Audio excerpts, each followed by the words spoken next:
last week you called me. The way you're talking's driving me insane. Hello. Just last week you called me. The way you're talking's driving me insane. Hello. Even if we're hanging by a thread, and the words you said is spinning in my head, I just wanna pull you closer in this bed. Take me back into your arms, and I'll never let you down. Let you down. Let you down. And I'll never let you down. Let you down. Take me back into your arms, and I'll never let you down. Let you. Just last week you called me. The way you're talking's driving me insane. Hello. Just last week you called me. The way you're talking's driving me insane. Hello. Even if we're hanging by a thread, and the words you said is spinning in my head, I just wanna pull you closer in this bed, take me back into your arms, and I'll never let you down, let you down, let you down, and I'll never let you down, let you down, take me back into your arms, and I'll never let you down, let you. Even if we're hanging by a thread, and the words you said is spinning in my head, I just wanna pull you closer in this bed,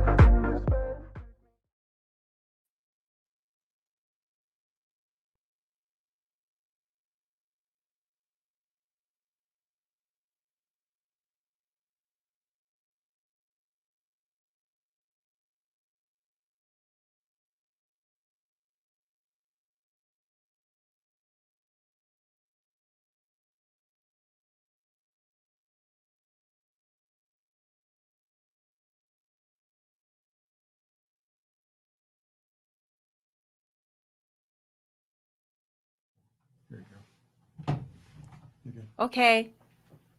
Hi there. Can you hear me now? All right. Welcome to the Damn Short Film Festival Love and Romance A, Unforgettable Encounters. Love and Romance for many years has been my favorite block. We have 2 Love and Romance blocks this year. And my name is Anita Lanier. I am the co-founder and the drama programmer. And I am so excited to be here and talk to some of our filmmakers. Hi there, Helen and Cindy. I would like to hear you tell us, share a little bit about, introduce yourselves and say a little bit about the film that you were involved with. Helen? I'm Helen Alexisyanov. I'm the writer, director, and one of the producers of The Gesture and the Word. It's a romance about a postman who looks at postcards. Wonderful. And Cindy? Well, hello from California. My name is Cindy Wathen Kennedy, and I'm the producer of Red Watch, which is a 4-minute spoken word film shot in saturated colors. It was written and stars my stepdaughter, Kyla Kennedy, and it was shot and edited and directed by my husband, David Kennedy. Okay, very good. First off, I did enjoy both of your films very, very much. Very different films.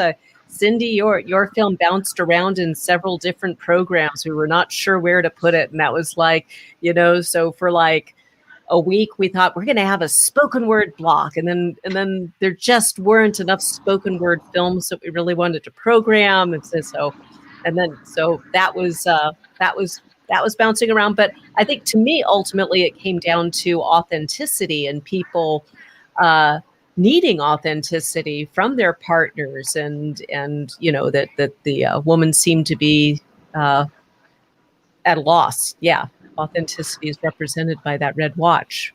But what was your husband wrote the film, or you wrote the film? Well, actually, no, it was a very small family project. So it was written and it stars my stepdaughter, Kyla Kennedy. And and it was a poem she actually wrote in high school, but she graduated from Pacific Conservatory of the Performing Arts, and we moved her to Burbank, and she was trying to get work in acting and representation. So my husband, David Kennedy, is a graduate of UCLA Film School. And so we went out to a very famous place in Hollywood one night called Cantor's. And Mhm. Kyla got up to open mic night and she read her poem. And David immediately was like, we've got to shoot that. So we really created it for her reel, because we Mhm. wanted to give her just something for her reel to represent her. But it was a total fluke because I'm a new producer. And so I thought, I'm going to go ahead and enter it into the film festivals and just see how it does, and then start to learn what's, going on with the festival circuit these days. And we were just totally blown out of the water because right out of the gate, we won Best Experimental Film at the New York Sharks International Film Festival. And it's gone on to be an official selection at 34 international film festivals. So everything about it has been just a surprise and delight. I mean, we literally shot it in one day for $3,000. So it's just that kind of DIY. Just don't be afraid to go out and shoot something. Have fun with it. And really, it's led up to what will be our next project, which is an original script written by my husband David, but he's also going to shoot it and edit it, and then Kyla will start it. So it was just a delight to do something. It was a family project, something that Kyla wrote. It just really speaks to her craft and David's craft, and get to do some filmmaking. And we've just been amazed at the reception. And you're right, everyone's like, we're not quite sure what to do with it, where to categorize it, but we've been really lucky that something about it is resonating with people. That's great. That's great. Yeah. Well, thank you for submitting it and sharing it with us. Helen, your project is really, I mean, it's is it 20 minutes or so, 18 minutes? 22. 22 minutes. So it's really got it's got a lot packed into it, lots of characters in a number of locations, and it was very, I really appreciated how you develop these characters in such short time with what you have in those 22 minutes, so that you care about them as much as that letter carrier cares about his the people on his route. And tell us a little bit, about how how you developed the story to that final form. Well, I was living in Paris for 7.5 years. And when I was there, I'm a big people watcher. So I would sit in cafes and watch the male people walk around and go into different buildings. And I started thinking, like, what would happen if someone saw a beautiful postcard? Would they want to read it? And it being romantic, and what would lead them down that road, and then what would happen after that. And a lot of the characters came from either my own imagination, of course, or like Eloise is a burlesque and a flower shop owner. And I have a friend who inspired me because she was a burlesque dancer who owns a flower cart. Eric traveling the world is very much, I grew up overseas in Malaysia and Russia, so a lot of that came into play. And I drew the postcards, so I was involved a lot in the creation of that. And the postcards came from a time when I was at the Rhode Island School of Design for a summer. Afterwards, my friends and I would create postcards and send it to each other. So it was all this kind of pulling together of my life and then putting it into a script that I wrote in Paris, imagined filming in Paris. And then one day I decided I'm going to go back home to Los Angeles, and what you see is what happened out of it. Really? So how did the drafts go? Is it very different now from what you shot to what you wrote originally? And what I was your think, creative process with this script? Because it seems like with that many characters, I thought, well, could it get unwieldy? And it's just been interesting for me to hear what everyone's creative process has been. So I'm curious well, about yours. well, I wrote about 7 or 8 drafts to begin with, and I had probably an 18-page script, I think, or 15 or something around that. It was a lot of the poetry was in it, a lot of the story was in it.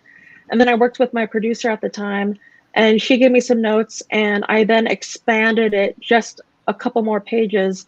And she really, said, let's make this even, juicier, bolder, more well-rounded. And if you read the first draft and you read the last draft, or not the first draft, but the draft before she got it, there's a lot of the heart is in it. So it wasn't a great change, but she had great notes that came in to expand it.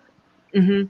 Yeah, so that was a case where adding to a short film made it better and made Yes. the narrative better. Yeah, because so many people that I talk to are like, winnowing it down. And one of the things we do like to do is make sure that we program longer shorts, because sometimes it does take 20 minutes or 22 minutes to tell your story. And especially if it's somewhat more complex with multiple characters. And so, did anything change in terms of the actors you cast with, and how was casting for that? Because there must have about 8 speaking roles at least. There's, I think, about 8 speaking roles, 5 pretty solid Mhm. main supporting actors. Well, in France, I was like, well, let's find out who we can get. I knew a lot of the actors from an acting school out there, so I was had my mind kind of wrapped around who I wanted there. But then when I came back to Los Angeles, I'm friends with my friend Michael, who played Gilbert, and he was on the show Friends. And so I was like, would be the perfect person to play this character is my friend Mike, who I knew from all over a decade of his heart and how soft and kind of a man he was. I was like, perfect person. And then the way we got Paul Dooley was I was sitting with my friend at a bar and he asked me how casting was going. And I said, I need an older gentleman. And he goes, I know a guy. And so that's how I got Paul. And the other actors, like Andrew Creer, who played Eric, Nicola Liberté, who played Eloise, were through my producer. And Roxanne Mesquita, who played Aurore, was basically, we went to her manager and I had found her online. I knew of her work in Paris. And we sent the script to the manager, and then we got an email back from Roxanne saying, I'm interested. So it was really mostly through friends and then seeking out that last person. Okay, cool. So I'd like to know a little bit more about both of your thoughts on where you would like to see, what your next step is. I know you mentioned something about another family project, but tell me a little bit more about your next project, or or do you tend to have several irons in the fire at the same time, and so on. Cindy? Yeah, well, so my husband, graduated from UCLA Film School, and right out of college, he did a short film in 35 millimeter that went on to be a finalist at both Cannes and Deauville. But like so many of us, life gets in the way, and so he really ended up doing commercial work for a long time after that. But we're finally in a position now where we can get back to filmmaking. So our next project is an original script written by David, and it will star Kyla. But it's really meant in earnest for the film festival circuit. It's meant to be that calling card to both showcase not only Kyla as an actress, but David as a filmmaker. So we're actually in pre-production right now, and it's just been so amazing with Red Watch to experience all 34 film festivals as a groundwork to the next project. We're so excited, and we're so thrilled with everyone we've met and everything that's come along the way, that when we do release, it's called Cold Brew, that when we do release it, that I just can't wait to see what the next chapter is for all of us. I mean, that's what creativity is all about, right? You're doing that to put something out in the world and just see what happens and enjoy it. So that's our focus. How about you, Helen? What's next for you? Well, I'm the sort of person, like you said, having a lot of irons in the fire. I'm a plate spinner. And so I am working on making Gesture a feature film, but I'm also working on a couple other scripts, depending on how things are progressing with COVID and everything. Which comes first, I'm not sure. I did a PSA for Me Too that has been going to festivals, and I'm working on a conversational style series to go online, talking to different women about Me Too and how we need to go forward with it, because I feel it's been on the back burner a bit. And a documentary on my father. So lots of plates. Now, with Gesture and the Word becoming a feature, would the part that we saw be just expanded into a feature, or would it be more the end or more of the beginning? Which relationships would you expand the most on? Would it be between the florist and the mailman, or how? Well, well, actually, with the way I've been working on it and making notes, one of the characters disappears. Sorry to the actors. But I've added other characters that I think are stronger for the film. I really want to focus on Gilbert and Eloise, and again support it like it is in the short. So it's basically taking the short and expanding on the whole thing, but really working at the relationships, why people go through so much to get themselves to that point. Can they get them to that point? Are personalities really going to get in the way? Is traveling going to get in the way? What will you give up, and what is going to drive you towards the right person? So it's really just expanding on this with a lot of tweaks. And Nina, I just wanted to quickly say this is the rare interview that I'm having to do outside on cellular. So I think I'm going to lose connection very soon. So if that happens, just know that you didn't do anything wrong. And I just want to say thank you. Before that happens. Yeah, I know. We go in and out of cellular here in the Southern Nevada sometimes, and there's certain bits of freeway where I know it's going to cut out. So that's good. Where are you? Are you out? You're in Burbank somewhere? You're outside? Right now, I'm in downtown San Luis Obispo, California. Oh, okay. And so, it's the night before Valentine's Day. Ironically, this is the love and romance block, right? Mm-hmm. So this is the one time my husband said, "I'm taking you out," and so I was like, "Oh, I have to do this interview." So I just want you to know we're in keeping with the spirit. We're doing love and romance tonight. Cool. Yeah.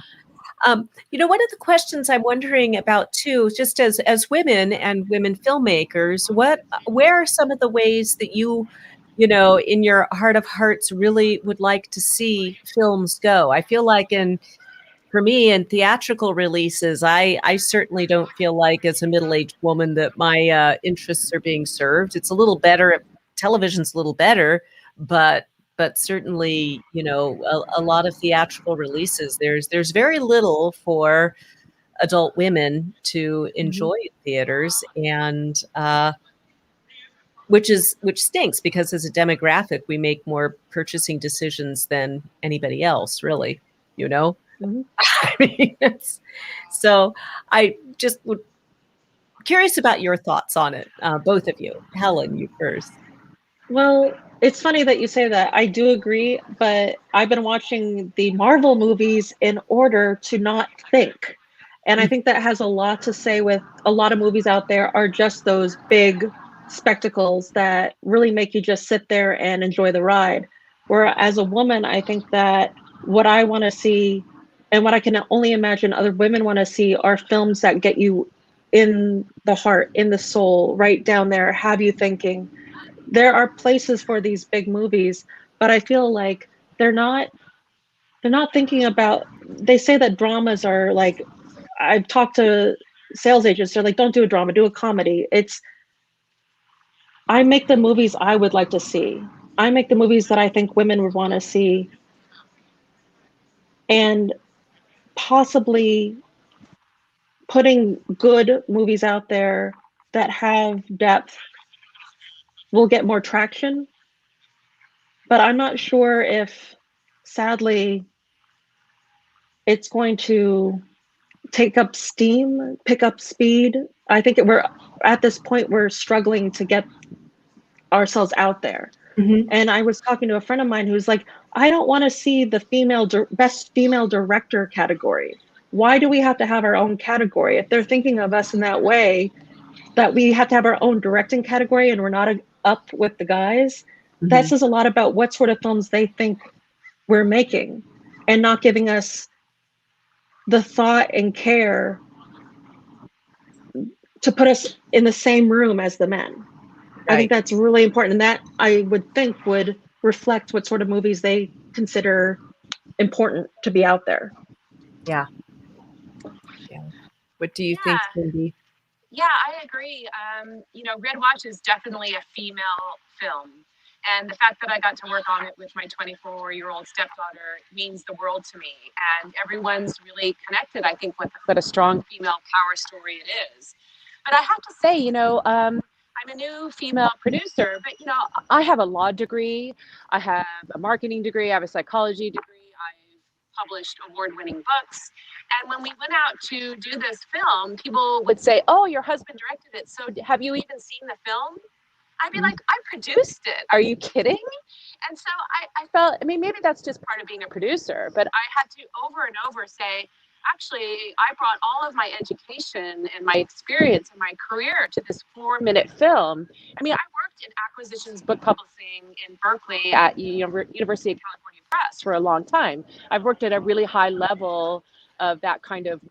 So even now, I'm surprised at how often I have to say, "Yeah, I'm a woman and I'm a producer," but you have no idea how much work has gone into an experience and education. So it's getting better, but boy, we have a long ways to go. Yeah. Yeah. I agree with that, because I've been on set and they're like, "Oh, are you the art director, or are you the AD, or what are you?" And I'm like, "Wow, okay, I'm directing this." And they're like, "Oh," and they suddenly are nicer to me. And I don't see why that's a point that, look at your call sheet. You notice that there's a woman's name. Helen is not a masculine name. How many men named Helen? I don't know a single one. But I agree, where you have an education, you have experience, you have knowledge, and it's almost like they just see you as oh, she couldn't have that. And it's like, Even now. oh yeah. And I mean, Now. I started PAing when I was in, early 2000s, late 1990s, and it's gotten better, but not by leaps and bounds. Yeah. By any means. Yeah. Interesting.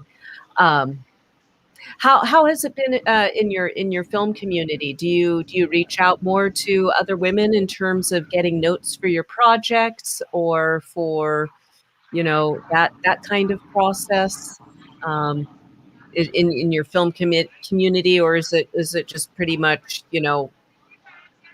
many different people, many different contacts to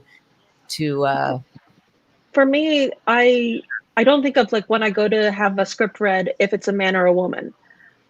I just go to the people that I trust. okay.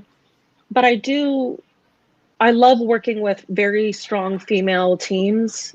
I remember once I did a short film back in 2007, and the entire male crew took out their iPhone. They're not their iPhones. We didn't have them.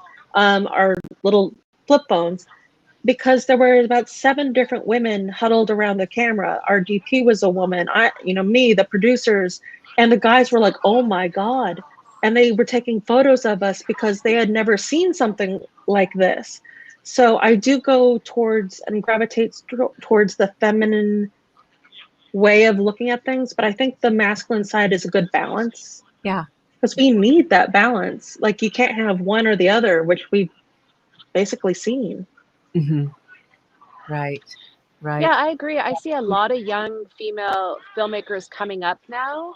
And every time I spot one and I see how hard they're working, I look at every opportunity to bring them into the fold. Mm-hmm. And maybe that's, our generation is just, we recognize that that's kind of our responsibility, that when we recognize talent and we know what they're going through, that we help them. And I agree. I try not to base decisions on gender necessarily, but when I do see someone working hard and I can maybe get an insight into what they've had to fight through, I'm willing to give them an open door. Absolutely. I love working with women, and I love men too, but I think we know that this is one of the industries where we're still trying to make change. Yeah. Yeah. And I think a lot of women actually are a little harder on each other, because I've noticed that I had a very big producer on a show. Actually, I went up to her and I was like, I introduced myself on our wrap party and said thank you to her. And I said, "My name's Helen." And she goes, "I know who you are." And I was like, wow. And she goes, "Great job." And she said to the men next to me, "Oh, who are you?" And when she left, the one guy goes, "Oh, she did that because you're a woman." And the other guy goes, "No, she probably paid attention to her because she was a woman and she wanted to keep an extra eye on her to see how she did." Mhm. So it's both sides, like, oh, it's your Yeah. gender or it's your gender. Now with COVID and I'm not sure if communal watching of movies is going to come back like it was. I hope it does. I hope soon we'll be able to go into packed theaters and enjoy movies together and have that communal experience once again, because there's nothing like that either at film festivals or multiplexes or wherever we see movies. But it's going to change. We know it's going to change, of course. What are some of the ways that you are excited about how the communal viewing of films is going to change, or how enjoying films is going to change? What's something that you're optimistic about, and what are some of the things that you're concerned about with the future of film as entertainment? Well, I will say, I don't know whether you guys participated in Sundance just a week or so ago, but this is probably our eighth virtual film festival, and I am so happy with the hybrid approach. Mm. I wanted to hang out with the women of Sundance. I mean, I feel like I got to know them. I got to really, I mean, how many of us can really go to Sundance, right? Physically go to Park City Mhm. and be there and be a part of that. But that changed this year. And so I love what's happening. I think now there's going to be more opportunities. Now, I think Sundance put out a press release on at Variety Magazine that they had 600,000 views. And that is 10 times what you would ever be able to see these films. So I just think it's a great era. It's a great era, whether we're in the room with you or we're streaming. I love that, out of every tragedy comes something really hopeful. And I think that the virtual and streaming is the upside of what we're all Yeah, experiencing by not being able to be in the room together. yeah. I completely agree because uh, I've done one physical festival. And of course, yeah, you see your movie up on the big screen 3, 4 times and you're like, this is fantastic. And you get to talk to the audience and you get to have them like that energy when you're at a Q&A and you're the first person they go to and you're like, yes, my film touched an audience and you can see it. But I completely agree with Cindy that the amount of virtual festivals that I've been able to participate in, the amount of times I've been on Q&As where directors are private messaging me in Zoom or something, or they're following each other on Facebook, or they're like last night one of the directors texted me on Instagram and was like, I loved your movie, and we talked for like 30 minutes. I Nice. love that.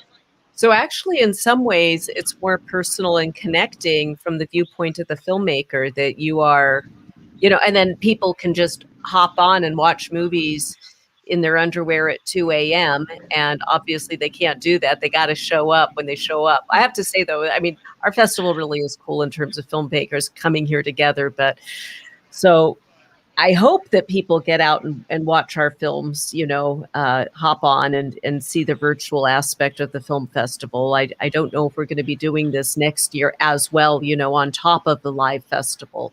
I think a hybrid might be in order, but what are your thoughts about actually being in theaters? I mean, do you think it's going to be viable, or do you think the whole idea of what one gets out of a movie is going to be different, or will films be mostly shown like it's going to be even more big box office draw, or even more technology oriented? What is your prediction? I wish I had a crystal ball. Uh, You have your um, imagination. um, I don't see the big tent poles going away. I do maybe see them getting less and less in number because of some of their what they get back, especially in these big theaters not being allowed. And maybe we'll go back to the theaters in a couple of years where we might go. I mean, after what was it, the 1918 flu? Mhm. I think it was 1918. The Spanish flu. We went back to normal, so to speak. I think that I would be surprised if theaters went away. I think Yeah. a lot of them may go away because of being able to afford them, but I think it would come back. And what I would like to see is that it's a more respected, like, it would be lovely if you go to the theater and it's more of an experience. Like, oh, I'm going to go see a movie and it's going to be Lawrence of Arabia, or, something of, Right. something of matter. Right. And that maybe that will also change the way in which we make movies Mhm. in regards to what we're making. Right. So, Yeah. And I oh, was go going to ahead. say, right now I'm enrolled in UCLA Extension, the producer certificate, and a lot of our professors are high-level executive producers, studio people, and we forget that it's not just the United States that has theatrical. China's booming, and they are in a different place with COVID than we are, and I absolutely think there will always be a place for theatrical release. They budget it into their financials. It's always going to be there. There's just a place and time where you're going to want to take your family out for $100 to go spend to see something that needs to be on the big screen. So Mhm. I feel like it's going to rebound. I'm not worried about it based on everything all of my professors are telling me. Yeah. What about additional technology with it? Like sometimes when they brought back 3D for a while, some of the films that they had for it were, the 3D IMAX kind of thing. Because there's still, live film is still, or film in theaters is still kind of struggling. It was struggling before, like with IMAX theaters. Is that going to be extra thing? 3D and IMAX, is that going to be the thing? Is it going to be, what product tie-ins and so on? So I'm wondering what your thoughts are in terms of like maintaining some sense of story in that kind of environment where they do have to make big box office and rely on technologies like whether it's VR or something more augmented, maybe more participatory. What are your thoughts on that? I love 3D. I was sad it went away.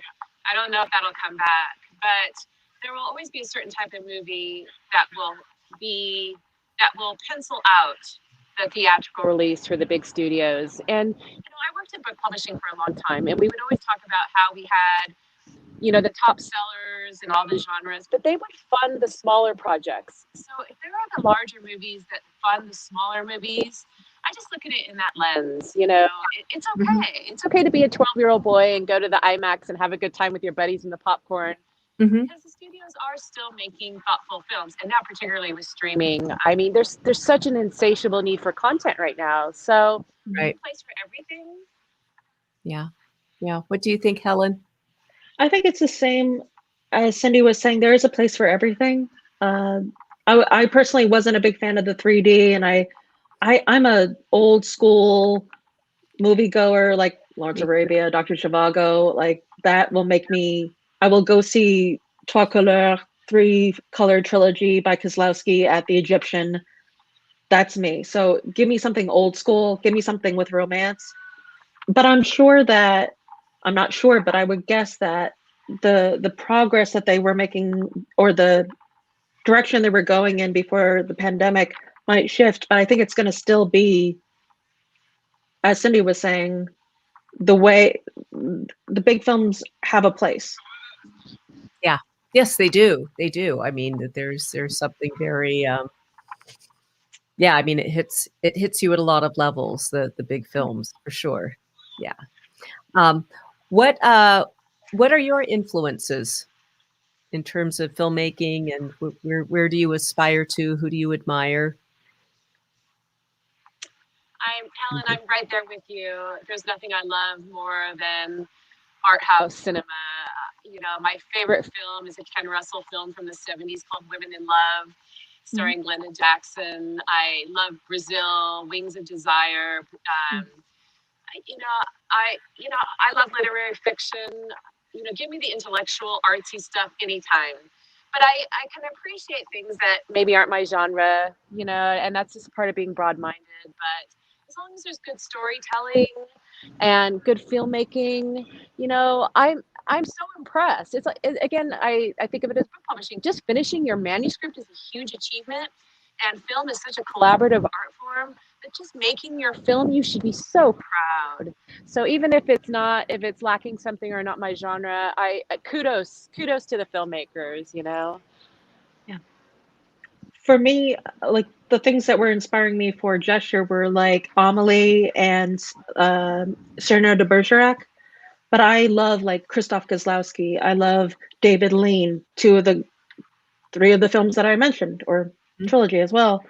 But Wong Kar-wai, In the Mood for Love, Zhang Yimou, Raise a Red Lantern, Patrice Chéreau, the Queen Margaret. Like I love foreign cinema. I love Darren Aronofsky. I love early. I personally like. I respect Nolan so much, but his movie Following, which was his first film, will always be like my favorite. It was this black and white that he shot over 2 years, I guess. It's like these films that have heart and grit and beauty to them have always inspired me since I was a little girl. And I love to be in a movie theater or at home with my TV or on a computer, just captivated by imagery. So I really look at art, painting, photography, poetry, literature. I'm a complete nerd. Yeah, yeah, me too. I was thinking about that with all of the old school films. I mean, I think the thing I miss most are art theaters, and they still had some art theaters when I was at acupuncture school in LA. I imagine they still have that. And then in San Francisco, all the little art theaters with the big posters with all the different Yeah. films that you could see, and you collect and figure out what you're going to see that week. And I do miss that. We live in Southern Nevada. I mean, that our film festival is kind of it for art films, or there's like one screen, one multiplex on the other side of town that sometimes has your art or foreign films. Otherwise, it's the same 6 films in every multiplex. So that's what we have out here. So, these film festivals are a way for people to get that sustenance, and see something different. But I'm kind of wondering also, one of the things about these Q&As, certainly when we do the live Q&As, we always, every year at the film festival, there's always somebody out there who's inspired to create their first film based on watching the Q&A, based on watching a film panel that just listening to filmmakers who've taken that step and have gone and made their first film. There we go. Makes what would you have to say to that person who is maybe going to be watching this live stream is going to be posted on YouTube perhaps forever, and so your words will stand. What are your words to that person who is watching all of this and wondering, can I do what you have done? It's all about story. If you've got a good story, that's going to carry you a long way. And right now, the technology with cameras is amazing. I mean, just take your iPhone. And, Red Watch is all about DIY. We shot it one day, $3,000, everyone got paid. Seriously, just if you're just needing to learn your craft, just go out and shoot something. You'll feel good about it. You'll learn something. You'll move on to the next project. Just don't get caught up in the complexity if that's not where you're at yet. So I would just encourage people like me. I mean, I'm a career changer, and I was working with really accomplished people in this industry, but I did it anyway. So just don't mentally talk yourself out of anything. Just try. Mm-hmm. I agree. I just wrote something earlier about like doing a spec commercial, doing a short film. People, when I did spec commercials, were like, "Are you crazy? Like you're putting money into doing stuff that doesn't actually matter." I've done a professional commercial because they saw my work. So don't be afraid to just take your iPhone, take your friend's camera, get your friends together, move your way up, start working on your craft, but then also do something that will put your reel together, because no one's going to know you if you have zero, zilch, nada. And put yourself out there. And when people are naysaying and saying, "Oh, that's not going to work," I recently was up for like a $500,000 commercial. I didn't get it because I don't have the experience, but I was in the room, and it was only because I put my own work out there. I can't wait for someone to give me work. And I think that's a big thing. Don't wait for someone to give you something. Choose Go yourself. out and Yeah. do it. Yeah, do it yourself. Yeah. That's Make great. your future. You know, it's up to us. Yeah. And let's see, to end on, I'm sorry, I was the questions we're not supposed to ask. Let's see, and then those come to me. Let's see what have you been watching our films? Have you been catching up on the or watching out in your block or outside of your block here? I watched our whole block last night, and I was really touched because the category is love and romance, unforgettable, experiences really, and I thought each one I watched was very different from the other, but each Mhm. one of them was universal. Every single one of those characters, we've all been in that situation, we've all experienced that. It made sense. Helen, I love the thought of the postman and the postcards, and it had such an artistic, but it had such heart. Each one of them, we've all been there. So I'll get to watch more of them now, but I really wanted to watch our block because Yeah. I just knew that there was a reason you grouped us together and it made sense. So I just thank you for grouping us with such, fantastic sentiments. It was authentic, like you said it from the beginning. Well, it's fun to do. It really is. I mean, we watch a lot of films and we dig deep into the submissions. I mean, deep, deep, deep, because we have a preliminary screening group of volunteers that watch everything. And then it's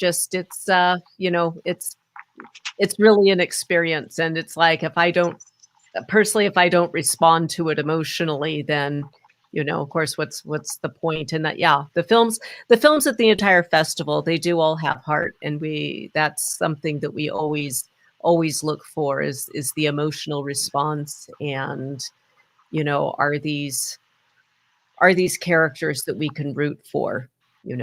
Is this a story we want to see turn out well? Do we want these people to be well and happy? Like, save for the occasional villain who needs what's coming, but It's always satisfying. yeah, Are you absolutely. there? Absolutely. Okay, well, thank you so much. I think we're going to wrap this up. Thank you so much for participating. I really appreciate your hard work. I mean, if we didn't have the hard efforts the efforts of you filmmakers, we wouldn't have a film festival. And this is one festival that never forgets that you filmmakers are what makes the festival. So thank you very much for sharing your art with us and with Thank all you. of the viewers. Okay, thank you. Thank you.